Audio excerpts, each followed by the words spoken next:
Good afternoon, everyone, and welcome to Fridays with Keenan's Cutting Edge, where we discuss all things edge.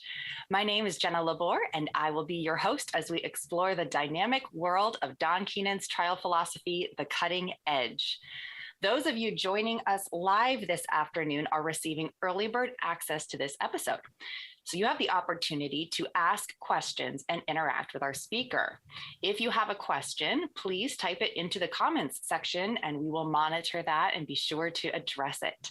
If you happen to be unable to join us live, however, episodes will be released each week following the live broadcast. So be sure to hit that subscribe button and click the alerts icon to make sure you don't miss an episode. Today, we have my law partner and friend, Youngji Ham, with us speaking about finding your inner voice. The Cutting Edge is all about authenticity and being yourself in front of the jury, and that can be more difficult than one might think. Youngji practices personal injury, employment, and premises law in Washington. We will put a link to her website as well as her contact information in the section below, so you can reach out to her directly with any questions after this episode. Youngji, please tell us about your journey in finding your voice and some tips and tricks how we can find ours. Thank you, Jenna, for the great intro. I'm going to share a screen now, and I know this is a podcast, but just telling people that's what I'm doing. So I'm really excited to speak to everyone about this topic because it's not something that's covered in an Edge college. The Edge college gives us the fundamentals, the symphony for the Edge, and how we should do things from the beginning. But this is something that many lawyers, maybe young lawyers might not think about, and then they might not figure it out until somebody tells them after a jury trial or after a presentation. And this topic is really important to me, and honestly, something that is a breakthrough for me being an Edge graduate. It's something I learned during an Edge college, a graduate course, and something that I feel is not just important to me as a trial attorney, but just in my personal life as well. So it's not a nuts and bolts like most of the webinars that you have, but it's really thinking about how you are as a trial attorney. And Don Keenan is all about being authentic, being yourself. People always say that, and what does that really mean? It didn't really click for me until I thought about it more after my long journey of doing the wrong way. So that's why I picked this topic. And let's see, I'm going to start with the slides here. Okay. Here's a fun quote. Be yourself. Everyone else is already taken. That's from Oscar Wilde, a really famous quote. So ask yourself, what does it mean to be authentic, be yourself? You know, we always hear that, and especially young attorneys or just trial attorneys in general. You know, when you are preparing for trial, that's everyone's advice. You know, you can listen to 10 different trial attorneys, you can watch videos, you can watch Don Keenan's closings and openings, but you have to be who you are. That's how you present yourself to the jury. And the reason that's so important is that that's how you connect with the jury, okay? When they see that, oh, she's being herself, she's being who she is, I like this person, I might actually listen to this person and trust what they're saying. People don't understand that connection because when we say, hey, be yourself, you can't be anybody else, why is that important? Because the jury will trust you. And that's what trial lawyers are always trying to do. We want to be off code and we want to be able to connect with that jury to persuade them about our client's story and what our client is seeking, right? A lot of times when we read blogs from Don, so those of you who aren't subscribers, there's Edge blogs that come out every Friday. And we all think, wow, I can't do that. Like Don has these crazy stories. And if you ever talk to Don for 10 minutes, he will tell you the craziest story. And you just think, this guy's crazy. Like, who does this stuff? And it's true. You know, we can't be Don Keenan. You know, we strive to be. He gives us the bricks to build the house to be Edge attorneys. And those are components that are so important in our trials, but we can't be Don. He has this innate gift and he's been honing that for his whole career. But he also is just being authentic. Who he is in front of a jury is exactly who he is when he's grabbing a drink with you or smoking a cigar up in his tower. But he will always tell you, you can do whatever I have done. I'm not anything special. I haven't done anything. It's not a Jedi mind trick. These things I've done in mediations, these things I've done in trial, anybody can do it, even you, Miss Puppy Dog Lawyer. And it's true. My takeaway from that is that everything can be tweaked in some way to make it your own and to be yourself. And you can only do that if you actually know what are your strengths, what is your comfort zone, what is something that you are comfortable doing, comfortable saying, and in your words and in your own way. And while it's very true with Edge, especially words matter. So, when it comes to those kinds of things, and especially when we're working on opening statements and, there's certain ways that we do them for Edge, for instance, you get really obsessed, as I did. I was very obsessed with knowing the exact words, doing it the right way, to the point where you're just memorizing and just trying to read it. And so wrapped up in that, because you don't want to miss a word or miss a phrase and, quote, get it wrong. And I think a lot of lawyers are like that. We're very type A. We're all perfectionists. We want to get it right, because if we don't get it right, we think we're going to lose our case. We're going to ruin our clients' lives, all these bad thoughts, right? So this kept me from being myself. I was like, okay, I need to stick to the script. I need to read it word for word. I don't want to mess it up. That's not a way for us to relax and just be who we are, right? So let me tell you about my eureka moment in Edge. So it was actually during an Edge college that was virtual during the pandemic. And for those of you who have not taken it, I really, really recommend taking the advanced four-year college. My instructor was Ben Biscolo, also known as Benji. So during the college, the first day, you're getting your notes like in any college. And then the second day, you actually get to do a real word year with actual focus group people, right? So we're all prepped and ready. And the fun part is all your colleagues get to watch. And then afterwards, you magically turn off video as if you're not watching. And then you get to have these strangers critique you. So if you haven't done that, that was fun. So I remember going on and, everyone, it was about 8 or 9 people in the college, and everyone had, what question are you going to do? What part of, your word year, I go up and I remember it was for a premises case, and I'm trying to get the question right.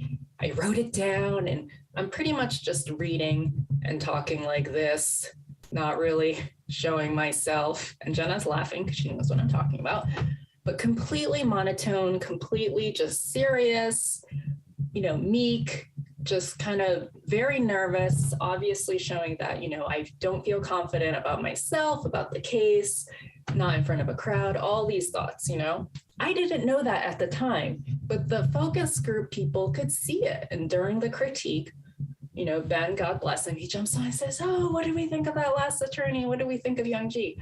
Everyone said the same thing. Everyone said, oh, she seemed like she wasn't confident. She seemed really quiet, lacking in, any sort of self-confidence, yada, yada. Which, if you know me, I think I'm a very confident person, and, that's how I seem. I think I am. So when that group said it to me, I was just like, oh my God, that's horrifying.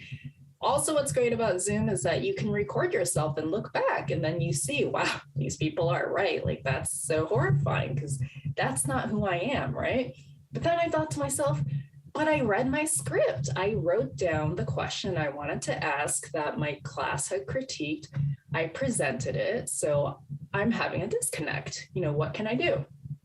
Well, then after me, this wonderful edge attorney, John Katie, who's a great guy if you guys don't know him, he comes on. John is just a funny guy, very laid back. And first of all, he's late. He doesn't show up on time, even though we're all in class together. He hops on 30 seconds later, everyone's like, where's John? Where's the next presenter? He's all confused. He jumps on and he's like, hey, I'm John. He's lively. He's laughing. The group is laughing. Oh, this guy's so funny. It's like a comedy act. Then he's kind of just talking to the people, getting to know them. They're laughing. And I think he got like maybe one question in about his case, right? They were just like, oh, this guy's funny. What did they say about him during his critique? They said, oh, we love John. He's so funny. I really connected with him. He seems like a guy I can trust. He seems authentic. He seems like a guy I want to hang out with. All those things that they did not say about me. They did not want to get a drink with me. Let me say that. So they felt they could trust him because they felt like, hey, this guy's funny. He's endearing. He's being himself. He's not putting on an act. So, of course, me being me, I said, I love this picture. It's so cute. As this confused kid with a question mark, when we're doing our takeaways and disconnects, which you do in every college and anything, and any conversation with Edge, I said, John, I love you. That was great. Ben, I'm just confused because John didn't follow the script at all. John just got on and he just talked to people and he didn't really get to his questions. I mean, aren't we there during jury selection to ask our questions, to find the people we want to strike for cause? That's our mission, right? I don't understand why everyone liked him, but then he wasn't the best Edge student because he didn't follow the script. And Ben said something to me that really struck me. He said, but everyone liked him. Everyone connected with him. Everyone felt they could trust him. It wasn't about getting facts for your case or anything like that. And that's the trial lawyer experience that we need to really focus on when we're really being ourselves. These people thought, this guy's funny. I want him to be my lawyer. I'd rather hear him talk for the next week about his case than that girl who told us this question, who was really serious, not confident, all those things. So that was my disconnect. And I said, oh, okay. But then Ben took it a step further and he said, he's from the East Coast. I'm originally from the East Coast. I'm from Boston. So, I live in the Northwest now, and it's a very different atmosphere here. People here, this is the Seattle freeze. People are very polite, I will say. Sometimes I'll say very passive. On the East Coast, we tell it like it is. My closest friends, Jenna will tell you, my husband will tell you, I'm brutally honest. I will tell you how it is. So that's who I am. And I have a pretty good sense of humor. I'm pretty crass sometimes, just like Don Keenan. So Ben said to me, when I talk to you, you don't seem like that person who just went on that voir dire. You seem funny. You're very sarcastic. You seem like a fun person, but I don't get any of that when you're in front of that crowd. Why is that? And I said, I don't know, but I feel like I'm trying to be myself, but I get so wrapped up. So you get so wrapped up in the question, I get so wrapped up in my script that I forget who I am and what I am. And he said, why? And I said, I feel like I'm going to fail if I don't follow my script. If I don't ask the right question, I'm not going to do well. I'm not going to do well in voir dire. I'm going to, lose my case, all these bad thoughts. And he just said, that's okay. It's okay to have those thoughts. It's okay to be scared. And it's okay to look silly sometimes and do it wrong and mess up. So what? Just be yourself. Now, that's what John Katie did, and that's what was so authentic and priceless. Now, when we do that to ourselves, when we're not presenting our authentic selves, whether it's because we're having a bad day or we're so focused on our script, we're so focused on the next witness, then we're losing our connection with the jury. We are disappearing from the jury's mind. They don't want to hear from us if they don't connect with us. They're not going to trust us if they don't connect with us. So that's what really drew an epiphany for me to say, okay, I can be myself. And I didn't realize I wasn't. Every time I'm trying to put my best foot forward in a courtroom or any public setting, and to hear from regular people, these strangers, that I didn't seem like that, that was really eye-opening. And to have Ben Biscolo point that out to me and say, there's a disconnect between who you are when I interact with you and who you are in a courtroom or in a Zoom trial. So we need to bring those two together because we have to be authentic. That's so important. So this has actually plagued me and followed me my entire career, okay? And it's something that I didn't realize that was the root cause. We always say with Edge, you have to know the root cause to fix the problem, right? So it's always plagued me, every time I was in a courtroom for trial, even for a hearing, anything, people always said, speak up, I can't hear you. And I felt like I was like yelling. So everyone always said that. And I was like, okay, is it in my head? So let me show you this photo. And this is at the beginning of our firm, Washington Injury Lawyers. Jenna and I, we opened our firm in 2013. And we're doing some marketing. We said, hey, let's do some marketing. Let's get out there. Let's, find customers, clients, whatever. And we had a colleague who does some video production, marketing, whatever. So we said, will you shoot like some sort of YouTube, whatever, promotional video for us, right? So here's a photo of us on set, right? Look how young we look. So we are doing this shoot, we go over the script, we get in front of the camera, it was pretty short, it wasn't anything complicated or anything like that. And trust me, we haven't done anything like this since because we do not believe in marketing, but new firm, you try everything, right? So if you guys didn't know, Jenna is actually a part-time model. So this is where I get to embarrass her. So she's in front of a camera. She's used to doing that stuff. She's smiling. Look at that in the picture on the left. She's smiling. She looks great. She can read things without sounding like this, right? So we do this video and I'm reading the script. I'm super nervous because I want to get the right words. And I'm not smiling. I look like I just woke up from the dead. And I'm just like, hi, my name is Young Ji Ham. I want to be your personal injury attorney. Literally, that's not even, I'm not exaggerating, folks. It was that bad. And I was like, oh my God, why is it like that? And Jenna kept saying, try to smile, try to enunciate, all these tips that we hear that we want to do. But then I kept saying, well, she's really good at it. She's used to being in front of a camera. So whatever, it's not a big deal, right? I never wanted to look at that video again, but it plagued me. It was on YouTube and it was on our website. And I'm like, oh my God, this video, it's so annoying. I sound like this and awful. I even had clients who met me for the first time and they would say, oh, you're so nice. You're so friendly and so chatty. Not like that video on your website. And I said, yeah, let's not talk about that video. So again, I was trying to memorize the lines, be perfect.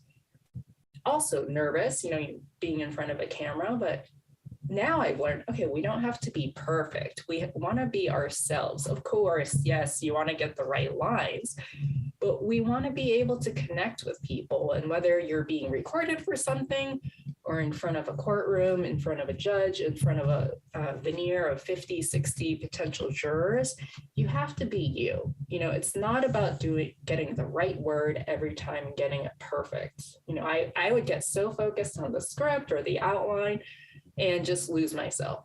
For me, it was like, I just have to get it right. So then fast forward, we go to our first trial. This isn't an actual photo, but this is kind of how I looked at my first trial here, a bit north of Seattle in Snohomish County, about 6.5 years ago. It was a simple missed case, rear end crash, or what the jury liked to call a bump. And it was a hard case. Those cases are the hardest, right? But for me, the hardest part was being in the courtroom and trying to speak and get my voice all the way across the courtroom, right? I was really soft-spoken. I was super meek. The judge kept saying, speak louder, counsel, speak louder. Again and again and again. And Jenna too, she said, you have to talk louder. You know, when you object, you have to object. Nobody will hear you. So I remember having my notes, and every witness, I would just stand behind the podium or right by the table, pretty much not move, keep my arms down, and read the script. I was like barely looking up at the jury, barely looking at the witness, just reading, what is your name? What is your occupation? I mean, literally just trying to get it right, because, you know, we work on these direct exams and we just hone them, we focus group them, we do so much to them that you're like, okay, I want this to be perfect. And then, you know, we clutch that piece of paper when we're nervous in a courtroom, because we say, okay, if things go haywire, at least I have this piece of paper and I can look to it in case things get crazy. So after their trial, we had learned from, you know, other prior, actually our defense counsel, who was actually a really nice guy, we had made it a practice to meet with judges. You know, after the judgment was entered, we would meet with the judges, get their thoughts and critiques. We don't do that anymore because, you know, now we realize, oh, judges don't actually try cases, so they don't really have any helpful advice, but whatever. The judge said the same thing to me. He said, you know, don't read the questions. And I said, well, I felt like I had to. This is our first trial, blah, blah, blah. He said, you know, it's not about getting it perfect. It's not about getting it right. You know, it's fine if you just get the gist of it. You know what you're going to ask these witnesses. So I learned, okay, I need to impart some of myself into this, right? Being soft-spoken, all those things, that's all part of being authentic. You know, I was scared to be myself. I was scared to be in front of this jury and show them who I really was. And it started at first trial, first marketing video, whatever it was. It's like something came over me and I just was like, I'm going to shut down and not talk like a normal person. So I think the biggest part of this, and we tried to work on this, you know, how can we work on this organically? Because, you know, I felt like, I feel like I'm yelling. I feel like I'm being myself. And then everyone tells me that I'm not, people who know me, right? So I think the best thing you can try to do for yourself to build your confidence, for instance, is to just do some work on your voice. You know, a lot of trial lawyers will take acting schools. A lot of times colleges offer that. Community colleges have acting colleges and whatnot. One of our colleagues recommended a voice coach. So somebody who generally works with actors, especially theater actors, and I mean, people on stage definitely know how to present their voice, but a trial is a play. You know, you are reading from a script, you are trying to connect with the audience, right? So we said, okay, let's try working with a voice coach. Maybe that will help me be able to speak louder, be myself, be more confident, all those things. So we've done this actually a couple times, and I really recommend it to people, especially now. You can do this from your home office or wherever you are. I mean, we are doing these things via Zoom now. The first time we did it, it was before the pandemic. We met with a voice coach a few times in a very small improv theater here in Seattle. And her name was Judy Sean. We're happy to provide the name for you guys. She's local, but again, anyone can work with you via Zoom. One of the first things Judy did was having us watch a video of ourselves. So I think we had to bring in like a mock opening, read it, and just watch the video. So again, looking at it, I was monotone, soft-spoken, all those things. So Judy did exercises with us on how to emphasize words, about spacing and all those things, speaking slowly with pauses so that you are enunciating. Those are things that we can work on. She would also do exercises just physically. So you would, you know, stand in one side of the stage and have your partner stand on the other and just speak loudly to each other so you understand how it sounds to be clear and loud. Those are really simple things, and it wasn't expensive. These are really affordable options to just work on your voice in the courtroom. Recently, we connected with, this is really random, but we had run an adversarial focus group, an all-day focus group, and one of the attendees happened to be an actress. And, we had lawyers playing mock witnesses, whatever. And she said, at the end of it, one of her critiques was like, oh, I didn't really believe these witnesses. And we said, yeah, try not to focus on that part. They're just reading a script. And then she actually messaged us later and said, I think maybe, a lawyer could use some help from an actress to help them be able to be relatable and show some emotion in their script and whatnot. So we actually connected with her. And I said, I could use some help, especially when I'm delivering an opening. So we did some lessons via Zoom for a trial that we have coming up next month. And she did an amazing job just doing little things word for word through the script, through our opening, and just showing us where we can enunciate, showing us where we can be colloquial, so we sound like ourselves. Just different ways to, and if you play music, different places to crescendo, different places to be softer, because it's about showing your best self and then making sure that script is how it should be so that you're comfortable doing those things. So in having Zoom trials, it's actually been helpful for me, I think. And I think a lot of plaintiff attorneys, because we are feeling more comfortable having trials in our own home office, right? Or in your office. And I think Washington is one of the few states doing Zoom trials, but it allows us to be mic'd up. I mean, you can hear me clearly. I don't feel like I'm in this huge courtroom, so I can really focus on the words the way I want to present them and emphasize them the way I want to emphasize them. And then with Zoom, like I said, you can record and watch yourself, right? Another way to easily focus group something.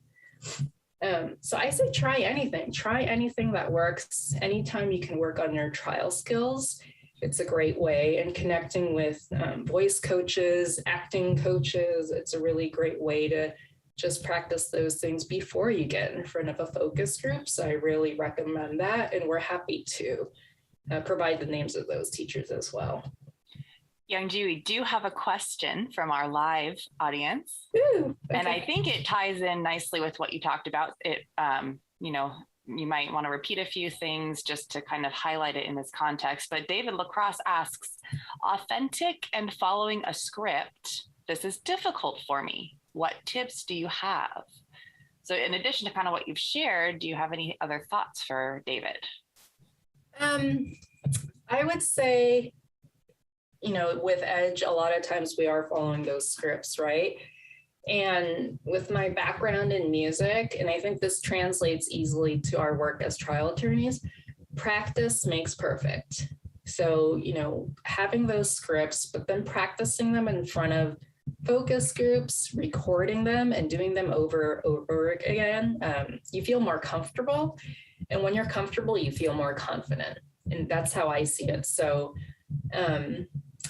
for instance, with openings, you can watch them, redo them, refocus them. So you're going to be doing your opening, dozens of times, 1 or 2 dozen times before your actual trial. So when you're in an actual courtroom, you'll feel much more comfortable. You'll have memorized it at that point, right? Without trying to. Then you can impart more of yourself and be a bit more, not casual, but a bit more comfortable. Another way is that when we practice our voir dire, and we practice those questions and you do, a dozen focus groups for that case before trial, you feel comfortable. You have the questions, but then you feel comfortable. You don't feel like, you're doing another focus group when you're in front of a veneer. I mean, that's how I feel when I do so many focus groups and I get in front of a group. I'm not as nervous. In fact, I'm not nervous at all, really, when we get in front of a real veneer, because I feel like I'm just doing another focus group. So yeah, I think practice makes perfect. Just like a musician, just like an athlete, the more you do something, Steph Curry, he doesn't throw free throws just because he's good at it. He practices. He does them hundreds and hundreds of times.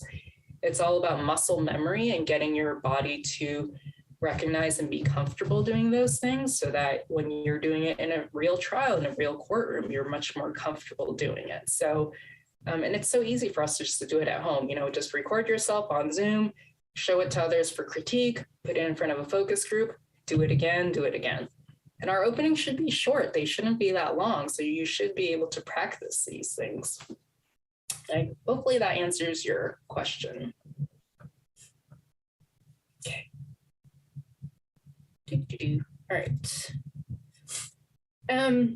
So my next anecdotal story kind of connects to what I said about John Cady and his humor. So Don told us a story about voir dire, and it was in a death case, a wrongful death case. So, when you're dealing with really heavy subjects, which we all are, but especially in a death case, how are you supposed to connect to a jury without making everyone feel really depressed and sad, right? It's so serious. It's not a joking matter. But he also said to the jury, he asked the jury, is it okay once in a while, even if it's something really serious, even if it's something really tragic, to say a joke once in a while? Is that okay? Everyone said, yeah, of course. I mean, that's how you diffuse awkwardness or sadness with laughter. That's how you connect with people. And that's okay. And that really spoke to me as well, because I'm a pretty silly person. I'm always joking around, and that's definitely how I try to diffuse situations, especially awkward ones with lawyers. And that was a moment for me where I felt like, I realized it's okay to be me. It's okay to be silly, even if it's really serious issues that we're talking about. And it's okay with a jury, as long as you're being yourself. Don't try to be funny. Don't try to be a comedian if that's not who you are, right? So this picture of Jerry Seinfeld, I thought was really fitting because Seinfeld had a gift for making very dark, serious subjects funny. I mean, the last episode of the show was the main character is going to jail. And it was funny. Nobody thought it was crass or inappropriate. And so I think we can use humor, if that's what you're comfortable with, if you're a silly person like me.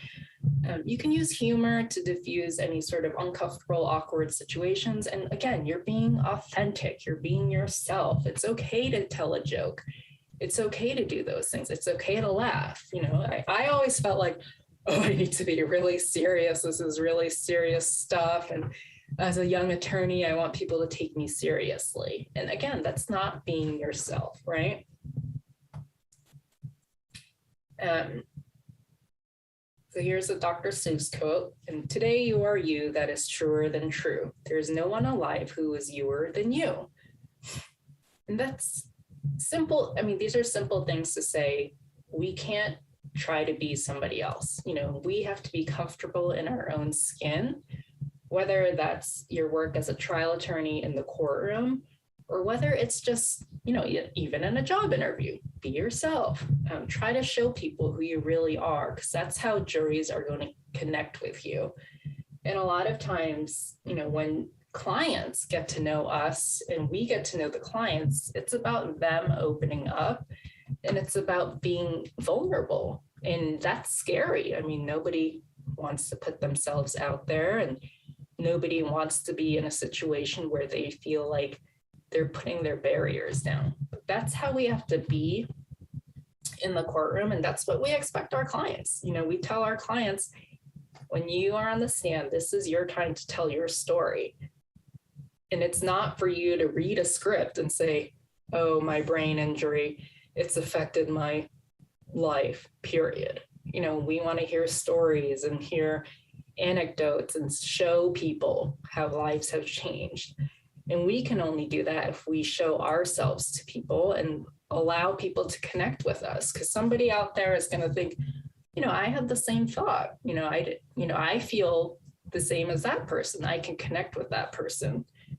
I think when I'm completely just myself and being silly and being authentic and also sticking to what we learned from the edge, that's the same person. I try to be the same person to my husband, my kids, my best friends, my law partner, as I am to a jury, to a focus group, in a webinar. I try to just be myself and not be afraid of that. Somebody can be like, oh, well, something she said is really offensive to me. And, it's just like, okay, well, I guess that's how you feel, but I'm being myself.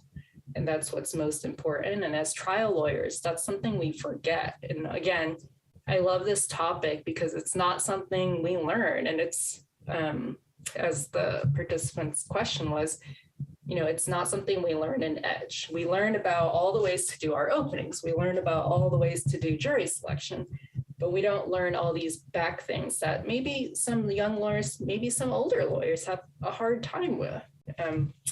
I had a colleague who, I don't know if it was from an Edge college, it might have been, but she felt like her critiques, it's something that she couldn't change. She kind of has like not a dialect, it's not an accent, but the way she speaks sometimes, it sounds, somebody said she sounds a little ghetto. Oh, I think she spoke at a seminar, at her plaintiff's bar seminar, and you get those evaluations that are anonymous where people can tell you how they really feel, but somebody said, oh, she sounds a little ghetto. And that really upset her. And she just said, wow, that was like really harsh criticism. And I said, well, I mean, you do kind of sound a little ghetto, but that's okay because that's who you are. I mean, we try to be all polished and professional, and especially as young lawyers, we feel like we have to be that way or people won't take us seriously. As female trial attorneys, we have even more of that pressure. Oh, we have to be serious, we have to be professional. I said, you're just being you. I mean, that's what I love about her. And I said, don't try to change. You can better yourself. You can work with voice coaches, especially people who have a hard time. Say, you have an accent or something you want to work on. Say you have a lisp, for instance. A lot of actors had lisps when they were children or had a stutter when they were children, and they worked with voice coaches. That's all about being a better version of yourself. And I think that's great. It's all about learning to feel more confident. So for instance, if you have a stutter, you might feel like, oh, I can't be a trial attorney because I'm so nervous and I can't speak to people. Well, I would tell you, anyone can be a trial attorney. It's about working your butt off, of course, but also presenting your best self. Work with an acting coach, work with a voice coach. Those are all things we can try to better ourselves with, but you should never try to wash away who you are. You're just trying to be a better version of yourself to present that to a jury. Those are all my notes. Jenna, what are your thoughts as you're laughing over there at these horror stories that I'm telling? I actually love this topic as well. And I love hearing you talk about it because it has been such a journey for both of us. I think we both, even from the beginning of our law firm, you and I are very similar, but we also have very stark differences and we complement each other very well. And that's, shows up in kind of our different personalities and such. So I was thinking as you're kind of wrapping up about how Dawn always says that trials are about emotion. And I find that when, I can do an opening and feel really good about it, and I can do a closing and feel really good about it, but in between, I'm a mess. Like, I don't feel good. I feel like I'm following the script. I feel like I'm reading the questions. I get lost. I don't listen. I get confused and I lose myself. And I think that ties into the fact that your trial is about an emotion for the jury and getting them to hop on board with you, but it's also about you feeling good about what you're presenting and feeling confident about it. So in addition to what you were saying with practicing, getting things down so you feel comfortable with the material and can then focus more on letting your authentic self shine through, there's also the part of, which we always talk about in Edge, spending time with your client so you feel connected with them. You feel emotionally involved in the case. You feel like you're fighting alongside them so that you can, you're not just reading a script to get evidence to a jury, you're reading a script to deal blows to the other side and help your client. So I don't know. I don't think, we're both still on the journey. Neither of us has perfected it. I think we've gotten a lot better. Sadly, in the past couple of years, have not had much opportunity to try it because for some reason, Young Gia and I, whenever the courts reopen, right before our trial goes, they shut down again. Because in Washington, they've kind of been all over the place, open and closed. Yeah. What do you think about that emotional connection to your client, and how do you draw that out in your authenticity journey? I think for me, that's my favorite part of our trial work, is I'm not one for the medicine. I'm not really one for getting into the codes and statutes and all that, but I love getting to know our clients and getting to know their friends and family. And just as the edge way of witness prep, it's, if you haven't taken the college, and I know I keep sounding like some marketing person, but it is amazing. It is life-changing. And, you go to other colleges and you do psychodrama, role reversal, all that stuff. But witness prep is so important because Amy Gibson, who was my instructor, and I think she's dean of witness prep. You know what? I don't remember off the top of my head if she is dean of the witness prep college. She might be. But Amy's awesome. And she said at the beginning of the college, she said, we focus so much on our case and everything else with it, the experts, the lay witnesses, and all our motions and mills and all this stuff. But at the end of the day, it's your client's case. Your client is the most important person. So we need to take the time to do witness prep and prep with our clients for 2-3 days before their deposition, because it is their case. And when she said that, I was like, that is so true. I mean, we used to meet with clients for just an hour and just say, go through the script. Tell me what happened. Okay, who did you see? Okay, just be honest, tell the truth. I mean, talk about, okay, what the hell just happened? And I'm just gonna go into this Zoom or whatever conference room and be interrogated for 8 hours. I mean, that's exhausting. So with witness prep, and it's all about letting barriers down with your client, connecting with them. A lot of secret sauce that I can't say, but I mean, it's all about getting to know them. And once you actually feel connected to this person, they're going to open up to you. They're really going to tell you about their damages and what they're going through and how much their lives have changed. You can't really do that when you talk to them for like an hour and just say, oh, tell me everything. How has your life been affected? I mean, what kind of question is that? That's awful. It's like an awful, horrible Diane Sawyer interview when you just say, oh, tell me everything you're feeling for the past 5 years, and then we can present it to a jury. Like witness prep, it's a process. And just like with everything with Edge, there's no quickie, one way, short way to do it. And once you're able to really fully delve deep with these people, you need to maintain that connection. And once you break that barrier and gain their trust, again, by being authentic, then you can ask all those questions that you would, in an interrogation or deposition, really hone into them. Okay, now that we are at this level, we built a foundation. Let's really delve in. And I want to ask you every little question, things you don't think about that you have harmed you because of what happened. Then you can get into your, laundry list of questions and really getting into. Sorry, I couldn't hear what you said. Oh my God, my Siri, sorry. Siri's creeping on you. I hate when that happens. It's okay. Oh my God, I'm dying. That was me being It's okay. You're being authentic. Siri does that. It's fine. As long as you're sorry, it's fine. Yeah. Next, my dogs are going to start barking. But I know. Yeah, it's about, letting your clients feel comfortable and really drawing out those emotions, not just facts, but emotions, so that we can really understand and tell their story. I mean, you should feel like your client is your best friend. You love them, you hate them, but you know everything about them. That's how you're going to present them at trial, right?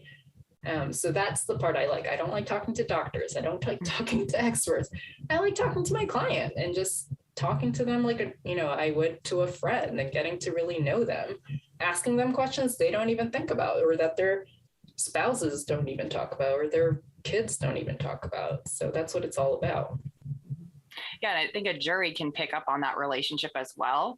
I mean, how many times have you seen opposing counsel who meets their client for the first time Yes. at their deposition and then never speaks to them again, and then the next time they meet is at trial, and you can really see that there's no relationship there. And so we're always wanting to put ourselves opposite of what the defense is doing, not only factually and evidentiary wise, but also personality, and just kind of we want to contrast the fact that they don't really care to be here with the fact that we do, and we took the time to talk to our client, and it's going to help you as far as authenticity goes. You know, if something goes haywire during your client's testimony, you're going to be better equipped to address that and get your client back on track if you know them and understand their personality than if you spent 20 minutes with them before the deposition and another 30 before trial. So that's a super important part about it. One thing that you talked about, Young G, is like when you're trying to be authentic, right? But you don't want to shove your authentic self down someone's throat who doesn't like you, right? And not everyone will like you, and that's okay. Mm-hmm. So one thing that we tend to think about in jury selection, voir dire, however you say it, is how we are connecting with the jury. Mm-hmm. And you mentioned John Katie connecting very well with that focus group, which is a great example of the importance of establishing rapport by connecting.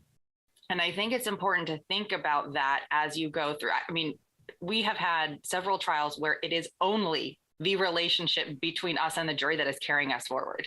Mm-hmm. Like our case is falling apart. The witnesses are crapping the bed. It is becoming a disaster. Judges hate us. It's only the relationship that we built with the jury that's carrying us forward. So along with all the metrics that you develop through doing focus groups about what type of juror you want on your veneer and which you don't, think about who you're connecting with. And, you know, you want to have a script for your witnesses, but be able to go off script. Also, you want those metrics for your jury, but also be willing to say, hey, juror number 7 meets all our metrics, but hates me with a passion. Mm-hmm. And think, well, can I rescue it? Or is there maybe juror number 14 who could potentially get in the box that would be better? You know, think about those things, because it matters, because you're not going to be able to change fundamentally who you are. Mm-hmm. So you're not going to be able to please everybody. Yeah. But the more people you can kind of develop a rapport with in the veneer, the better, right? Absolutely. I think that's what's great about Edge. We take these cases and we're not focusing on the event, it's a system failure, and people connect with that. I mean, that's about keeping our community safe. And, you know, it doesn't matter what your background is, whether your ethnicity, your origin, your, you know, political affiliation, you know, if you can speak to them and connect them with your case and how it affects them, they could care less what you look like or who you are. You know, maybe they don't like that I'm female. Maybe they don't like that I'm Asian, or, you know, they don't like this about me. Oh, I don't like what she's dressing, but they can hear the case. And that's what's really important. At the end of the day, we are just the messenger, and our case that we have put together for years and years and followed the Edge symphony is what is going to win it. And yeah, Jenna, we've also had jurors that didn't like us. I mean, yes. We knew they didn't like us. They didn't like our client. We ended up winning. Maybe it would have been better if they liked us more, or, you know, but those are things we're always going to be up against. You know, you can't change who you are, because not a juror of 12, 13 people are going to have thoughts about you. You know, they just are. People have thoughts about plaintiff attorneys. They know the trial lawyer code. So try to stay off code, but try to be yourself and be authentic. And I think it's okay to impart yourself into, you know, whether it's an anecdotal story during jury selection or something, so that, or you have, you know, Edge loves using analogies. You know, you tell a story about your kids or your dog, and somebody might be like, oh, that was kind of funny, and that was kind of cool. Well, this lawyer is not just like stiff and boring, you know. They want to be entertained. I mean, they don't want to sit there and just listen to a checklist of your stupid questions, you know. So it's all about just presenting yourself to the courtroom, getting to know your client so you can present them. And it's about emotion. It's not about logic. People aren't about facts. Nobody reads jury instructions. Nobody reads the jury. Nobody reads them. Let me say it louder for you in the back. Nobody reads the jury instructions. Okay. They don't care what they say. Nobody understands them. I don't even understand the jury instructions when I'm putting them together. I'm like, what are they even trying to say? Don't worry about that stuff. Yeah. Blah, blah, blah, whatever it is, they're going to go with that. They don't care about your instructions. You can argue about them. You can file motions about them. Jurors don't care. They're going to think what they want to think. So, that's all you can do. You can show the emotion. And if your case is not that emotional, it's not going to result in a higher verdict. That's just the facts, because cases are won on emotion. They're emotional scales, 1 to 10. It's very simple. Quantifying the emotion. It's not quantifying the facts and how much evidence the plaintiff have. We can have 30 doctors on our side, and if they don't feel a connection to it, they don't care. Bubba don't give a shit. You will learn that very quickly and sadly, but they will care about the system failure and whatever else you can find emotionally in your case. Another way that we do in our firm, at least, to make sure we're staying as authentic as possible and not getting bogged down by the script is playing to our strengths with witnesses. Mm-hmm. And so I tend to enjoy more talking to the doctors and the experts, and Young-Ji tends to enjoy, like she said, the client and the lay witnesses. And I just actually watched Young-Ji do a perpetuation deposition of one of our lay witnesses in a trial coming up. And I was like, this is great. Young-Ji is doing such a good job of just like talking to this witness. The witness was kind of wonky, but what can you do? But, like she did such a good job of just interacting as herself and with her authentic personality. We have tried swapping because, for various different reasons, maybe because I'm lead and so I should be doing the lay, whatever it may be. Somebody and it doesn't come across very well. What? Somebody told us to. Yeah. Or somebody told us to, a judge told us to, or who knows. At the end of the day, one of us usually has a better relationship with the client. So whoever that is does the client's testimony, but play to your strengths, because that's going to be how you keep from bogging yourself down with the script and allow your more authentic self to shine through. I have a very hard time if I'm doing a lay witness, directing a lay witness's testimony. It's difficult for me to interact with them. It's difficult to me. I hold them to a expert's standards. I get mad when they don't give the right response. And then it shows on my face, and it shows in my questions. And it's just, it really puts a damper, I think, on the testimony. And so, we even tried dividing up lay witnesses. Nope, it's just not a good idea. Well, I think what's important is that know your strengths, play to them, but also be willing to take risks and get out of that comfort zone. That's exactly the reason you're teaching the direct exam. Yeah, that is exactly why. Oh my God, I hate direct exam. Everyone always says, oh, it's the lawyer, not the witness. But, Jenna is trying to learn and better herself. And just like me, I'm like so scared of medicine. I hate science. I hate anything with muscles and tendons and sprains and strains. I still don't get those straight. But, when we had a damages case, I had to really get into the medicine and ask my stupid questions. And it's all about asking a million questions so that you understand. You understand that calcaneus fracture, you understand the TBI, and just making it really simple for you. And that's the best way. If you make it simple for yourself and you feel comfortable talking about it and you're authentic, it's the same for the jury. The jury are not doctors or nurses. Those are people you don't want on your jury, right? They don't know the medicine. In fact, Dawn had a blog about it. You had this med mal defense attorney who knew all the terms and all the medicine. This guy probably had an MD. The jury couldn't connect with him. They're like, what the hell is he talking about? Oh, he's talking about x-rays and this and that. When it's not dumbing it down. It's making it understandable. It's making it authentic. We're not doctors. We are lawyers. We are here presenting your client's case. Your client is not a doctor. Your client is not in medicine. We need to be able to talk to regular people. That's if you don't, you sound silly. You're not being authentic when you're trying to be the smartest person in the room. And a lot of defense attorneys do that, and they think they sound smart. Oh, if I sound smart, AKA if I'm on code, then jurors are going to look up to me and respect me. No, they're not. Who likes that person at the party who's like talking about algorithms and like super awkward? I mean, that's not who you want to talk to. You want to talk to the fun people. You want to talk to people who will relate to you and who will listen to you. That's the biggest thing. I mean, just be yourself, but try to listen more. Mm-hmm. Yeah, listening is something that Don will say many, many times lawyers are terrible at. And I agree, we are bad at it. We try to get better at it. Focus grouping is one way to do that. Mm-hmm. We do a ton of focus groups, both for our own cases and also for other people.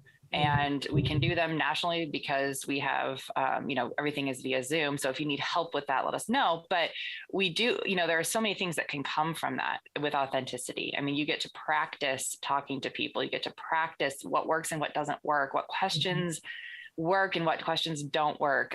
We'll do practice voir dire. In a focus group, and I will ask a question that I'm pretty sure is going to get awesome responses, and I get a bunch of blank stares like what I don't understand the question, and I'm like, are you serious? But to the listening point, it can be very difficult to hear bad things about your case, but it is so important because number one, it really is character building. Because you become like, one way to put it. Oh my God. Building my character when you tell me my case sucks. Yes. I want your client to get out of, my face, and I never want to compensate that person. Or, I mean, we've heard people say terrible things about our clients. So you want to hear that ahead of time before you get into a jury. But, listening is so important. Listening and responding, listening to what people say about you and your authenticity, and whether, whether it's a one-off, right? I mean, but Yang Chi, I had my eureka moment. You had a few moments where people were telling you the same thing. So you were like, okay, I got to address this. Yeah. Well, and it can be difficult, but again, it's important to hear those difficult things, whether it's about you or your client or your case or, anything. I mean, you may spend $100,000 on an animation and you put it in front of a jury and they're like, nah, that's bad. That's real bad. It's like true story, not us. Yeah, true story. That is a true story. Although we just have been focus grouping that one for our upcoming trial, and we spent a good amount of money on it, not nearly 100, but and they're not getting it, and so we have to rechange it. So listen, respond. Do some introspect. I mean, this actually is an excellent topic to have after last week's discussion with Joe Tunstall. He talked to us about stress relief. And I think if you're less stressed, you can be more yourself. I don't know. What do you think about that, Youngji? Well, yeah, I think people can get caught up in stress and emotion, and we have physical manifestations of our stress, as we know. So I think it's a huge part of it, and being able to be comfortable and not nervous. So being authentic by practice, just like you are an athlete or a musician. As trial lawyers, we need to practice these things. People don't get up, roll out of bed, and go deliver an opening. I mean, unless you're like the good wife or something. So those things just make you more comfortable. It's like I said, it's about muscle memory and getting used to saying the same thing over again, doing the statistic and doing all those things where you feel comfortable. Asking the voir dire questions, however you want to do them. So it's definitely, when stress or nerves get into it, that's when you start gripping your script and going lower and losing your voice and looking at the clock and being very nervous. So definitely relieving stress. I'm very good at compartmentalizing my stress. I close my office door, I walk out, and I have 2 dogs, 2 kids, 5 ducks, and a husband. So things to occupy my mind. So I can do that very easily. Some of us in this podcast have a harder time, but it's finding what works for you, whether it's taking a hot bath or reading a book or going on a walk. Those are things we need to do for self-care. And absolutely right before a trial, I mean, you want to relax and not be up till, midnight doing work. I mean, that's super stressful, and feeling by that point, it's like studying for the LSAT. You don't want to burn out, because then it's like when you train for the marathon, you're not going to be running a marathon right before. I mean, you want to relax. You want to be able to focus your energy and get your mind off things so that you are fresh and ready and not stressed and nervous and clutching your script for dear life, which is normal, but you try not to show it in front of a jury, right? Yeah, I mean, trial is so chaotic as it is. Prepare as best you can for the things that you can control. And actually, Don does not do any work on his case, or he's told me this in the past, for the 2 weeks before trial. Because I don't know if I believe him. I know. He works all the time. Yeah. But, it's not on that case. And whether it's, 2 weeks or 1 week or just a couple of days, give yourself that space to quiet it down a little bit. Maybe don't work the weekend before or something like that, so that you can go in fresh and be ready to go. Yeah. Well, we've hit the 1 o'clock hour. So I want to thank you so much, Youngji, for being here and sharing your journey towards authenticity and finding your voice. And I want to thank everyone who joined us for this week's episode of Fridays with Keenan's Cutting Edge. If you liked today's video, please click that thumbs up and don't forget to subscribe and sign up for alerts so you don't miss an episode. This podcast is about delivering what you want to hear, so don't be shy about sharing topic ideas with us. You can do that in the comments below. You can email us. We are always available to listen to ideas. As Papa Don always says, if you want to hear more about it, chances are someone else does too. As I mentioned last week, we have a little bit of a change to the schedule. So we had Youngji in today, who was supposed to be next week because David Hoey had a conflict, but David is going to be with us next week talking about the new premises revolution. When in the intro, when I say that the world of Don Keenan's trial philosophy, the cutting edge, is dynamic, I mean it. And Youngji can attest to that. It is ever changing, ever evolving in order to meet the needs and worldviews of our jurors, because those change. I'm excited to hear what David has to share with us next week about what is new and revolutionary in the Edge Premises section. So all of you have a wonderful weekend, and I will see you next time. Thank you.